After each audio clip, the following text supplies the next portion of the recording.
अस्सलाम वालेकुम। उम्मीद है कि तमाम दोस्त बिल्कुल खैरियत से होंगे। वक्त नहीं मिलता, ये जुमला हम अक्सर सुनते रहते हैं। इस पे बारहा हम बात करते हैं कि यार क्या करें, वक्त नहीं मिलता। अब इसके लिए दुनिया में बाकायदा एक मजमून पढ़ाया जाता है जिसको टाइम मैनेजमेंट कहते हैं। टाइम मैनेजमेंट पे आपको हज़ारों लेक्चर्स मिल जाएंगे, हज़ारों किताबें मिल जाएंगी।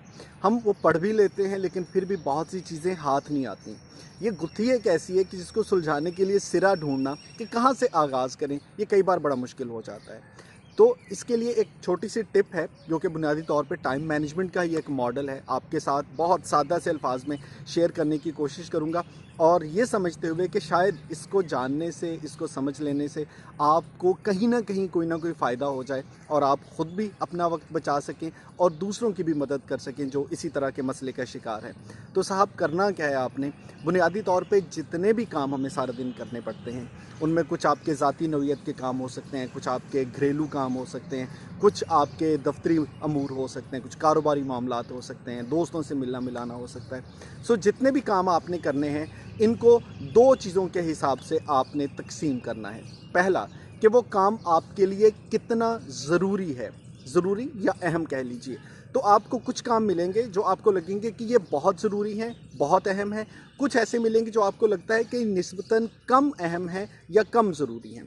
अब आपने अहमियत के हिसाब से क्लासीफाई कर लिया, तो अगली तकसीम होगी कि ये कितनी जल्दी आपको करने हैं, क्या इसमें ताख़ीर मुमकिन है या नहीं। अब होगा ये कि इन दो पैरामीटर्स के हिसाब से कुछ काम हैं जो बहुत अहम हैं और कुछ काम हैं जो निस्बतन कम अहम हैं।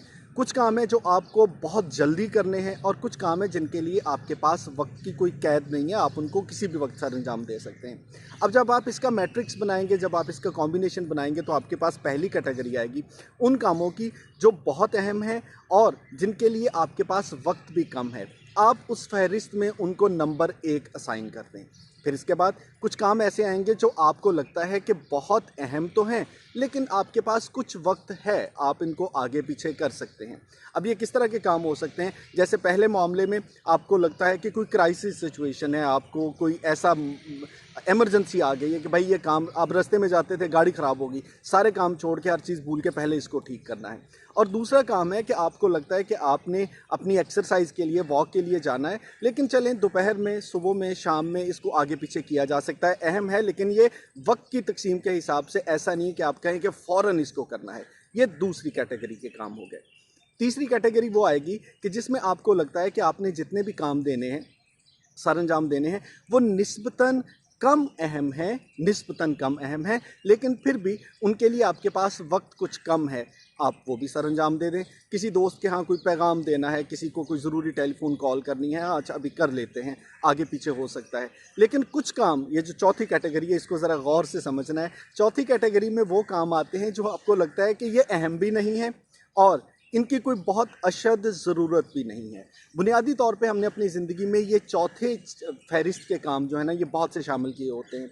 मसलन किसी ने आवाज़ दी, यार आओ बैठते हैं, और आपको लगा कि चलो यार बैठ जाते हैं, फिर क्या है। यहाँ आपके टाइम की लीकेज होनी शुरू हो जाएगी और जिस तरह से उस टूटी में से जो घर की टूटी ख़राब हो, हर वक्त पानी रिसता रहता है, टपकता रहता है और आप परेशान रहते हैं कि टैंकी क्यों नहीं भरती। तो हमारे दिन भर के कामों में बहुत सी फ़ोकस हम इन चीज़ों पे कर लेते हैं, ऐसे कामों पे जो शायद बहुत ज़रूरी भी नहीं होते और शायद उनके लिए वक्त की कोई कैद भी नहीं होती, आप उसको कभी भी सरअंजाम दे दें।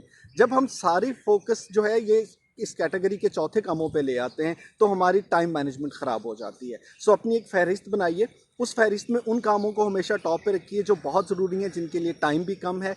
फिर दूसरे वो काम जो आपको लगता है कि ज़रूरी तो हैं लेकिन इसके पास, आपके पास टाइम है। और फिर जब आप चौथे कामों पे आए ना, ख़ास तौर पे जिसमें आपको लगता है कि भाई टाइम की भी कोई ज़रूरत नहीं है, ये गैर अहम काम है और बहुत अर्जेंट भी नहीं है, इसको आप हमेशा बचा के रखें, जब कभी फ़ारिग होंगे तो आप सर अंजाम दे लेंगे। सो अपनी एक फ़हरिस्त मुरतब करना पहला काम है। अगर आप कभी बैठ के ये कर सकें तो फिर आपको अंदाज़ा होगा कि आप कितनी आसानी से अपने वक्त को सही तौर पर इस्तेमाल कर सकते हैं। इसके अलावा मैं आपको किसी दिन ये भी सिखाऊंगा कि आपके जितने ज़िंदगी में डिसीजन होते हैं, उनमें कौन से ऐसे डिसीजन हैं जो आपको जल्दी करने पड़ते हैं, कौन से ऐसे हैं जिसके वक्त आपके पास होता है, और किसी भी सूरत हाल में आप जो फ़ैसला करते हैं उसमें क्या क्या मराहल सर अंजाम आपको देने पड़ते हैं, इस पर इंशाल्लाह किसी दिन गुफ्तगू रहेगी। अभी जाइए अपनी फ़हरिस्त मुरतब कीजिए, अपने वक्त को भरपूर तरीके से इस्तेमाल कीजिए। अल्लाह ताला हमारी सेहत में, ज़िंदगी में और वक्त में भी बरकत डाले।